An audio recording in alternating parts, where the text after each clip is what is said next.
Durante o início do mês de novembro de 1994, uma estação de rádio situada na pequena cidade de X de Nilo, Califórnia, começa a receber misteriosas transmissões de rádio durante diversos períodos da madrugada. As mensagens, inicialmente codificadas, quando resolvidas, revelavam casos de contrabando ilegal de uma substância alucinógena. A equipe de pessoas responsáveis pelo tráfico estaria planejando um ataque à população da cidade de San Diego através do uso do químico como arma biológica. Apenas cerca de um ano depois, a então pacífica cidade estadunidense foi mergulhada em um completo caos. A substância contrabandeada continha um fungo anormal que fazia com que as pessoas entrassem em um estado de frenesi violento, modificando os seus corpos e os transformando em verdadeiras máquinas assassinas. A cidade, mesmo utilizando de todos os seus recursos disponíveis, não conseguia parar o avanço das aberrações que destruíam o local, e pouco a pouco as criaturas iam se mutando, se adaptando e se tornando cada vez mais fortes. O seu objetivo não fica muito claro, porém aqueles que cuidadosamente arquitetaram a situação em questão deixam suas intenções bem óbvias. E o objetivo deles é nada menos do que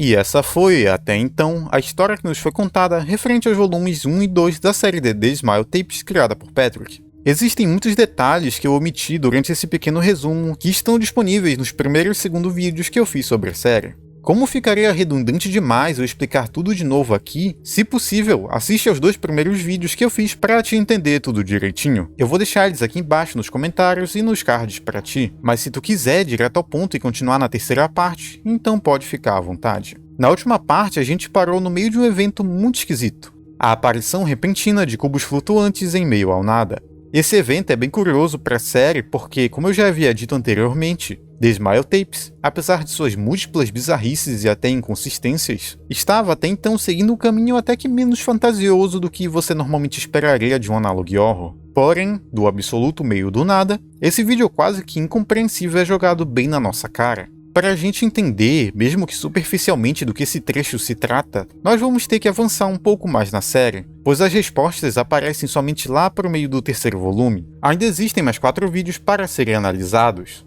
o meio termo, a trilha, o terceiro volume e o burro de carga, cada um com informações muito importantes. Porém, dessa vez, a gente não vai simplesmente assistir os vídeos na ordem de lançamento, mas sim de uma forma mais organizada e que me permita explicar melhor como esses 4 vídeos se interligam. Vale citar que a partir daqui a pegada da série vai mudar um pouco. De acordo com o próprio Patrick, ele queria fazer essas partes de uma forma mais cinematográfica. O que, nesse caso, quer dizer que as coisas vão ser mais diretamente jogadas na nossa cara, ao invés de ditas de forma indireta ou por meio de códigos. Mesmo que essas cenas não façam sentido de existirem dentro de uma suposta fita encontrada em qualquer lugar que seja. Então, diferente do volume 1 e 2, nesse aqui a gente não vai ter muitos códigos e mensagens, e vai se focar mais no que está sendo mostrado na tela mesmo, sem se preocupar muito com como que aquilo foi parar ali. O motivo do Patrick ter escolhido mudar o estilo de forma tão de repente vai ser algo que eu vou explicar mais pro final desse vídeo, então fica tranquilo em relação a isso. O primeiro da lista pra gente ver vai ser o hike, que se traduz para algo como caminhada ou trilha.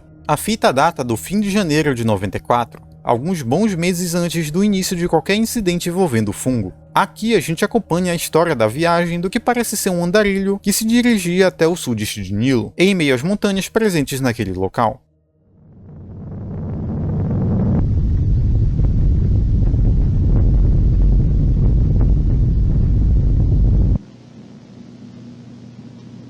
I'm in a hotel in Kidinlu to hike roughly 25 miles south from here. I'll be hiking through the Alturas Dourados Trail around 3 p.m. Hopefully, I'll be back before nightfall because temperatures can plunge down to 32 over there, especially in January. Wish me luck.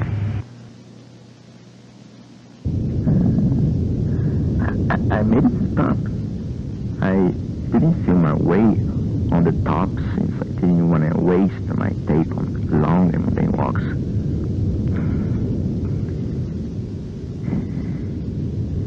It's quite a good view up here.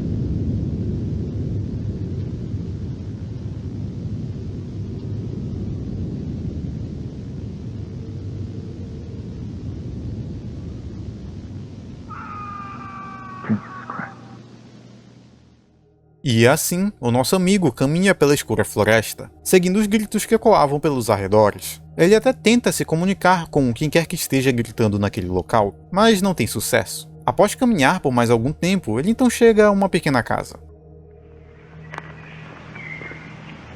What the fuck? What's going on there?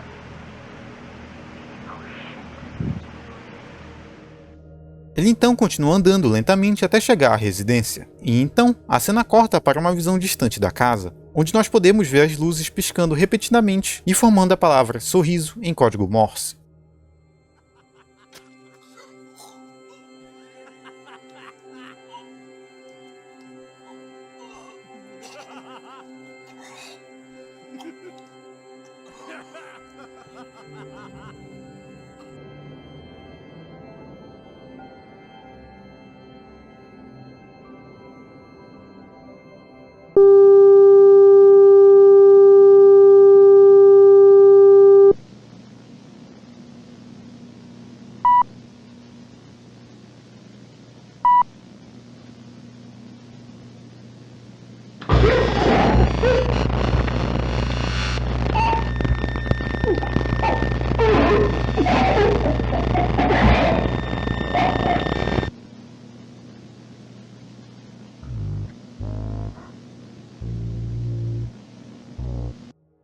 Esse último áudio que sussurrou no teu ouvido é traduzível para "Você está feliz?"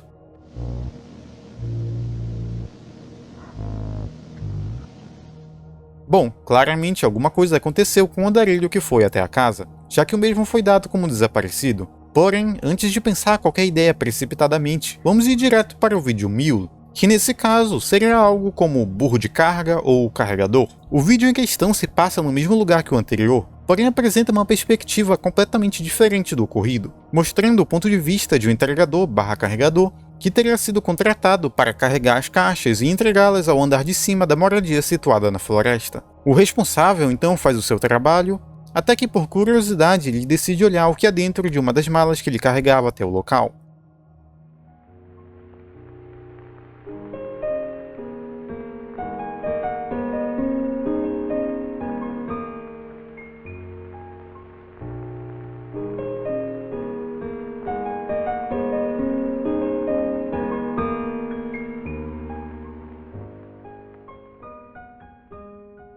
Ele então lentamente abre a mala e encontra algo que menos poderia esperar. Sim, isso que você está vendo aí dentro desse saquinho transparente são os esporos do fungo, só que naquele formato de substância alucinógena que foi contrabandeada posteriormente na história. E é óbvio que ele teve que cometer o erro de tentar experimentá-la.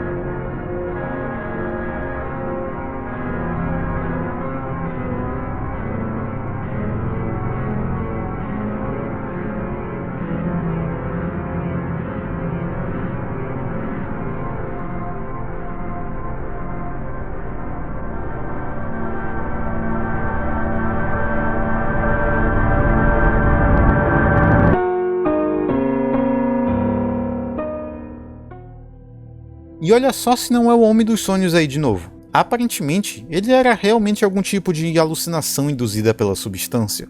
Porém, é minha impressão, ele tá meio diferente. Não tenho certeza se esse era para ser o mesmo rosto de antes ou não, mas honestamente não tá me parecendo. Talvez cada pessoa alucine uma versão um pouco diferente da outra, mas sei lá. De qualquer forma, não apenas o homem aparece de novo, mas toda essa alucinação se parece bastante com a descrição que o Shawn escreveu no diário dele, aquela que também está presente no site oficial do This Man. Lembra que eu falei isso no primeiro vídeo? Ele voava por um espaço colorido até achar um homem sorrindo? Pois é exatamente isso aqui.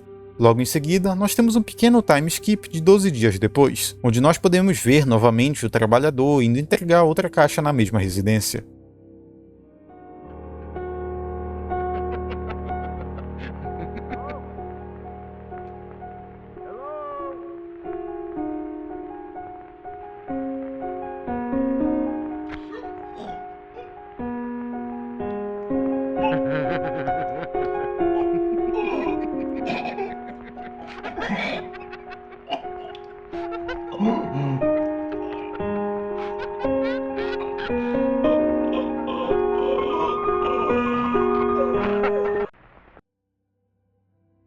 Bom, se tu não entendeu o que aconteceu aqui, deixa eu explicar rapidinho. O nosso amigo aqui encarregava caixas até a casa e, por curiosidade, resolveu experimentar a substância. Obviamente, ele foi contaminado. E 12 dias depois, quando ele já estava sofrendo com os sintomas da doença, ele foi fazer outra entrega no segundo andar da casa, onde é possível ouvir ele meio que rindo enquanto outra pessoa, presumidamente o morador da casa, questionava o que estava acontecendo, por que ele estava rindo. Bom, ele pega a faca e mata o morador da casa, que muito possivelmente também estava envolvido com o pessoal do contrabando da substância. Afinal, não teria outro motivo dele ter acesso àquilo tão cedo na história. Enquanto isso acontecia, do outro lado da montanha,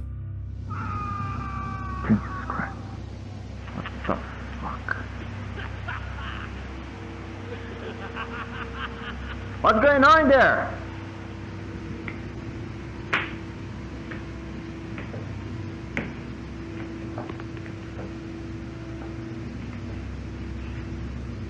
Anyone in here?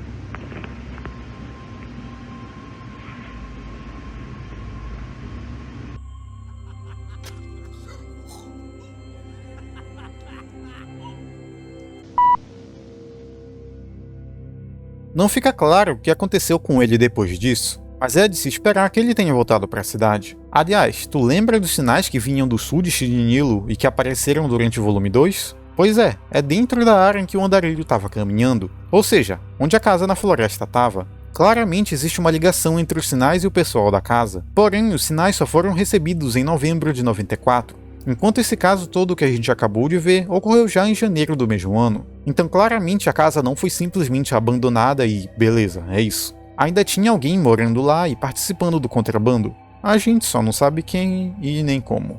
Agora, depois de tudo isso, a gente finalmente vai para o terceiro volume propriamente dito. A fita abre com o clássico jornal de investigação que a gente já está acostumado. Sendo dessa vez a 5ª edição, parece que a gente pulou algumas por sinal. Final de março de 96. Quase 10 mil mortes ocorreram pela infecção, o que é surpreendentemente pouco se for considerar o absurdo da situação. A fins de comparação, isso é menos de 1% da população total de San Diego. Eu imagino que tu conheça sobre um tal vírus que andou causando lockdowns no mundo todo, não é não? Então, só ele chegou a matar quase 6 mil pessoas em San Diego, mais da metade da doença do sorriso. O que é surpreendente quando se considera que uma das variações da doença literalmente transforma os infectados em lunáticos assassinos à prova de balas. Mas enfim, a seguir é dito que os cientistas conseguiram determinar a origem evolutiva do fungo, que seria de um ser vivo da região de Yucatán, ao lado do Golfo do México, local da cratera de Chicxulub, a que foi feita pelo asteroide que extinguiu os dinossauros. O diário diz que o micróbio foi encontrado dentro de um inseto que teria sido fossilizado e preservado em âmbar. As investigações sugerem que ele vivia na época em que o asteroide atingiu o local, há cerca de 60 milhões de anos. O inseto teria origens terrestres, mas o micróbio não. Os cientistas teorizam que o fungo seria apenas um dos possivelmente vários descendentes desse ser. Descendentes esses que ainda não são conhecidos. There are many theories about their extinction. One is that the dinosaur's destiny was written in the sky. A cosmic shower of asteroids or a large meteor struck the Earth with an astounding impact.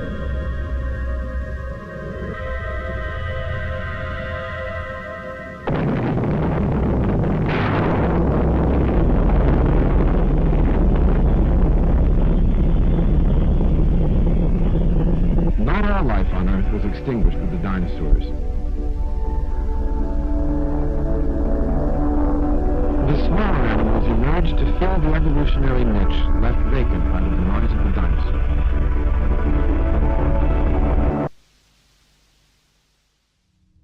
Os cientistas teriam definido um nome para o fungo, Abaliumundo rhizus, o bobo da corte. Obviamente, do latim, como de costume para nomes de espécies. Se formos puxar para o português, esse nome se parece bastante com algo do tipo o riso que abala o mundo, ou algo similar. Porém, eu não consegui achar nenhuma tradução muito precisa para esse nome. Então, isso pode simplesmente ser um caso de falso cognato para a nossa língua em relação ao latim. Caso tu saiba alguma coisa sobre isso, por gentileza, pode compartilhar com a gente aqui nos comentários do vídeo. A seguir, nós temos o que parece ser alguma espécie de relatório de sobrevivência de uma pessoa chamada Oliver McCormack, que se inicia no início de abril de 96.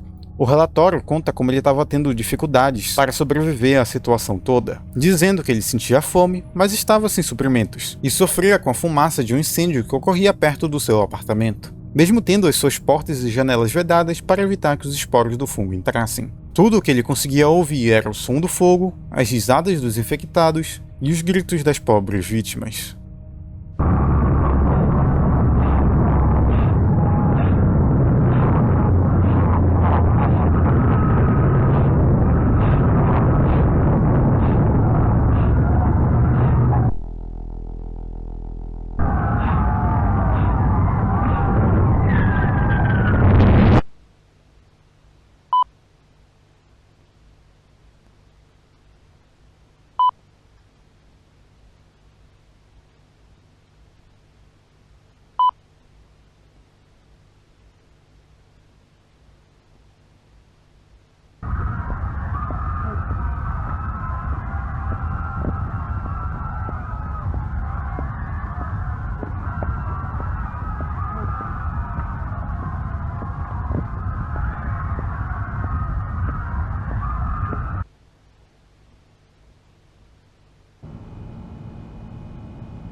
E parece que as coisas realmente não estavam fáceis, hein? Mas olha só isso aqui. Os bichos que são à prova de balas também são vulneráveis a fogo. Talvez essa seja a explicação do porquê de não haver tantas mortes. Se as pessoas conseguem contra-atacar os infectados, isso já diminuiria bastante o estrago da doença. Aquele fogo que o Oliver citou que estava perto de sua casa também deve ter alguma relação com isso, eu imagino.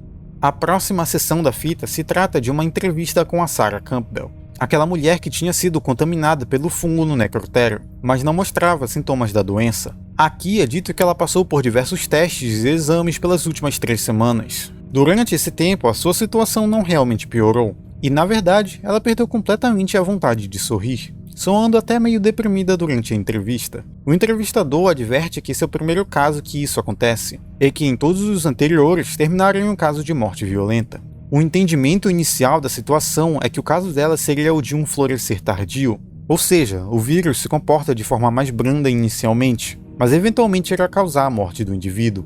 Ela parece não se importar muito com o aviso, então o entrevistador muda o tom e diz que talvez essa recuperação dela, mesmo que talvez seja apenas temporária, é o resultado de ou uma versão mais branda da doença, ou de um diferencial dos anticorpos da Sarah. Ele revela que caso sejam os anticorpos dela, eles poderiam extraí-los e criar uma vacina a partir disso. Ela novamente parece não se importar muito. O entrevistador então muda de assunto e pergunta o porquê dela não ter seguido os protocolos de segurança do seu trabalho. Ela conta que estava distraída durante o expediente, pois tinha acabado de perder o marido para a doença, deixando-a assim sozinha para cuidar de seu único filho. O entrevistador lamenta o fato, e então diz que tentará ser o mais breve possível para que ela possa sair do laboratório e retornar à sua casa. Ela o agradece e então é liberada para descansar. The research laboratory was infiltrated by the Smiler. Despite the high security of the facility, It was not able to withstand the enormous wave of Smilers. Everyone, the personnel and subjects were killed in the bloody raid. All but one.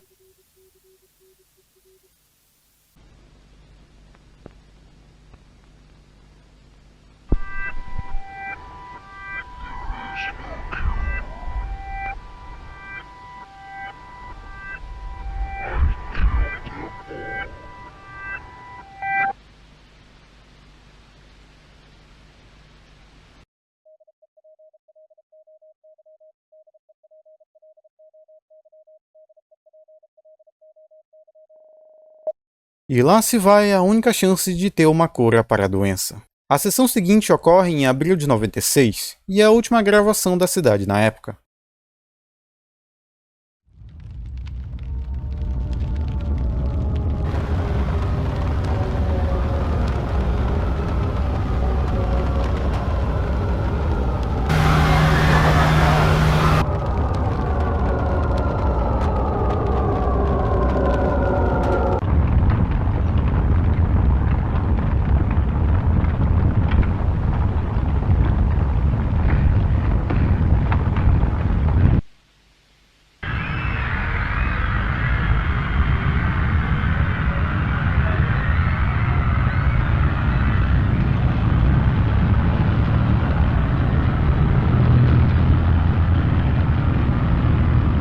So this is where it ends.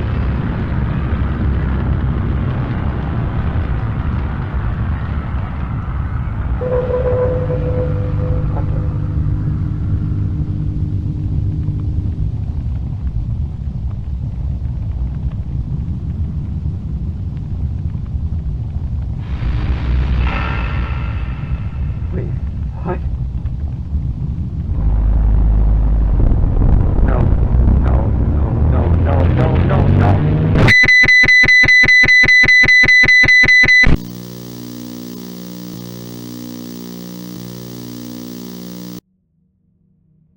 Antes de comentar sobre essa cena, é importante dar uma olhada na seção seguinte, que se trata de um relato de um antigo morador da cidade de San Diego chamado Lucas Sutterfield. Ele estava na cidade durante todo aquele período de caos, trancado em seu porão.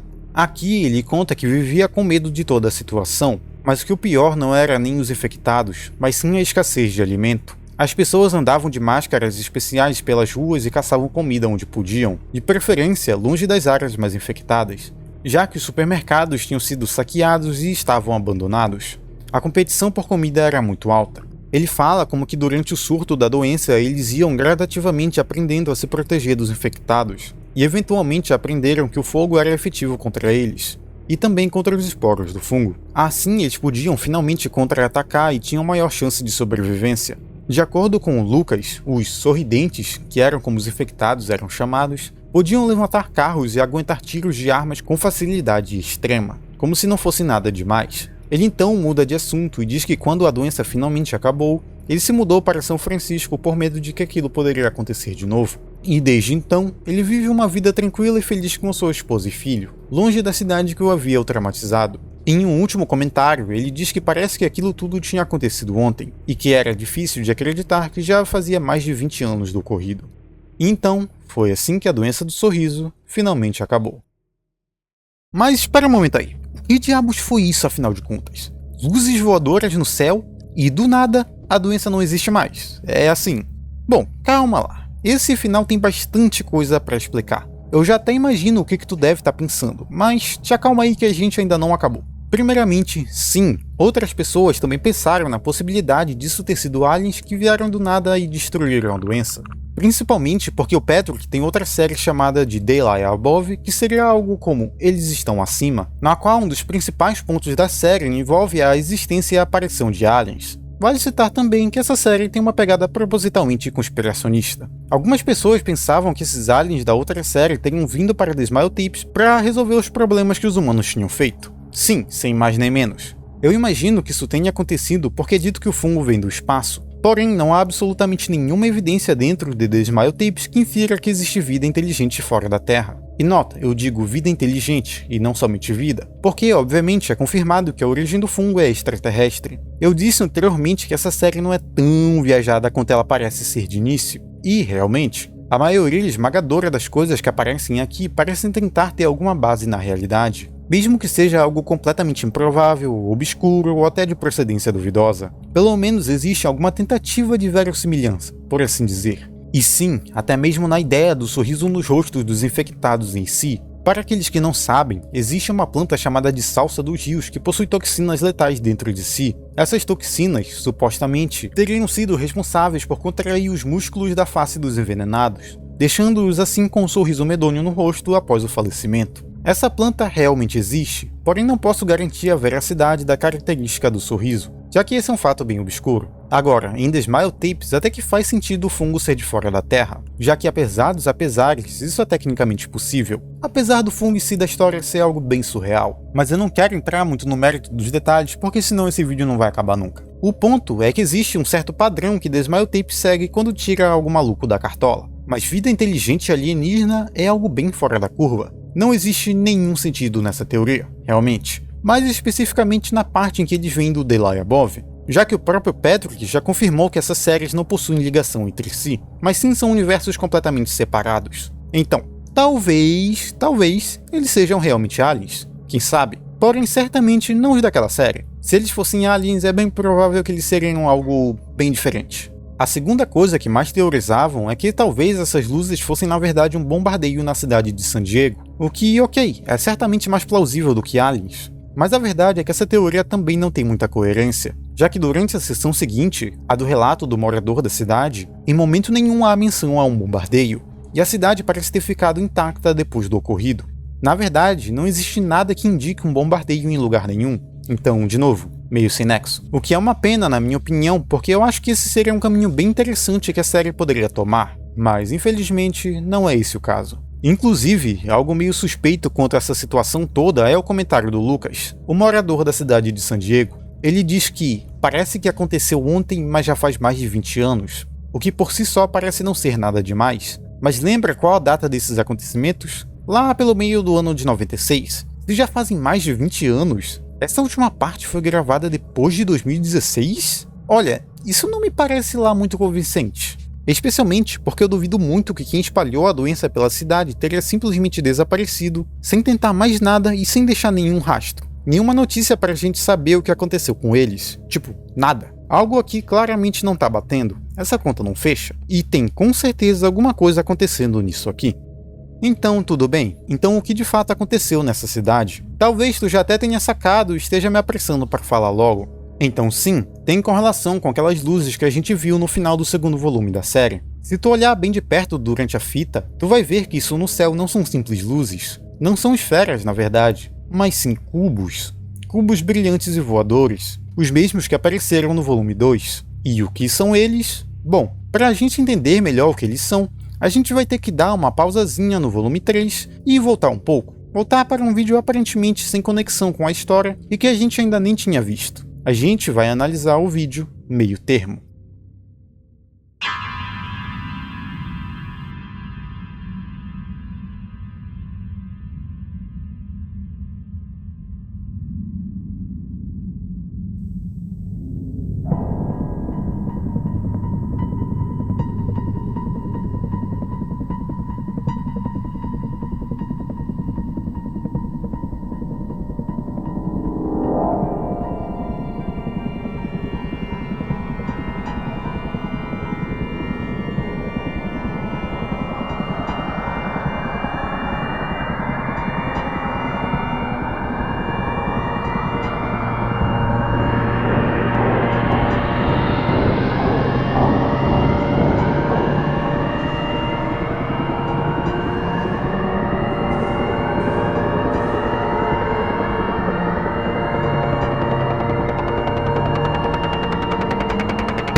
Então, tu ainda não entendeu nada?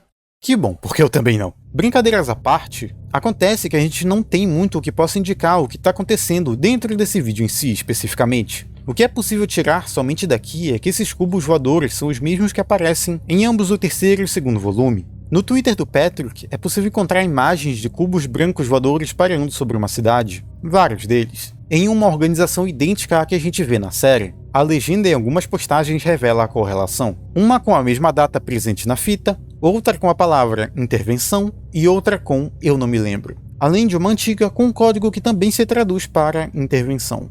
Em uma outra postagem, o Patrick anuncia um crossover entre ele e um outro Analog Horror. E em outra postagem, o que parece ser o criador dessa outra série confirma que de fato o universo de The Smile Tapes é de fato, de algum modo, conectado com um outro universo que abrange outras 3 séries. A Sphere Stopper, a Green Knowledge Documents e o Mobile Tapes, sendo essas 3 séries do autor do post. Em um momento no final do vídeo é possível ver uma placa com uma loja com o nome de Sphere Stopper. Essa loja na verdade pertence ao Analog Horror de mesmo nome, o qual se trata de um spin-off do Green Knowledge Documents, que também é uma história alternativa ao Mobile Tapes. Bem confuso, mas enfim. A Sphere Stopper só tem um episódio e se trata de uma pequena fita de uma loja meio obscura presente em Green Knowledge Documents. Green Knowledge Documents e Mobile Tapes são 2 séries inteiras por si só, então eu não vou me aprofundar muito nelas porque eu teria que fazer um vídeo inteiro só para isso. Em resumo, essas séries são muito confusas e ainda estão muito no início. Não parece ter nenhuma explicação plausível para o que quer que sejam aqueles cubos. Eles vieram desse universo, mas ainda não estão explícitos. Ok, então, no fim das contas, eles são só meio que cubos voadores que vieram do nada e salvaram San Diego? Bom, infelizmente, sim. Talvez isso pareça um final meio que anticlimático e até meia boca pro final de The Smile Tapes. E nesse caso, realmente é.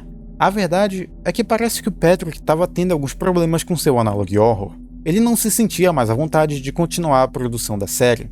Em algumas postagens no Twitter ele revela que queria abandonar o projeto de vez, pois não se sentia mais à vontade fazendo ele. Esse inclusive foi parte do motivo pelo qual ele mudou tão de repente o modo com que a série opera. Como eu mesmo disse no início desse vídeo, ele não estava mais satisfeito com o formato Analog Horror do volume 1 e 2 e quis mudar um pouco as coisas. Após o 3º volume sair, ele disse que se sentia aliviado por ter finalmente posto um fim na série, e que agora iria trabalhar em outros projetos que lhe satisfizessem mais. Eu acredito que ele terminou o volume 3 da série desse jeito por ser uma saída fácil e rápida para o problema do Analog Horror, já que ele meio que já tinha anunciado esse crossover desde o volume 2, mesmo que esse collab não faça sentido nenhum até o momento. Infelizmente, parece que o Patrick não vai mais fazer The Smile Tapes, pelo menos não tão cedo, como ele mesmo já havia dito. Talvez no futuro nós teremos uma explicação ou uma continuação para esse final apressado da história, mas parece que por enquanto, o que nos resta agora é aceitar que isso aqui é o que nós temos e torcer para que o Patrick mude de ideia e conserte o erro que ele mesmo cometeu.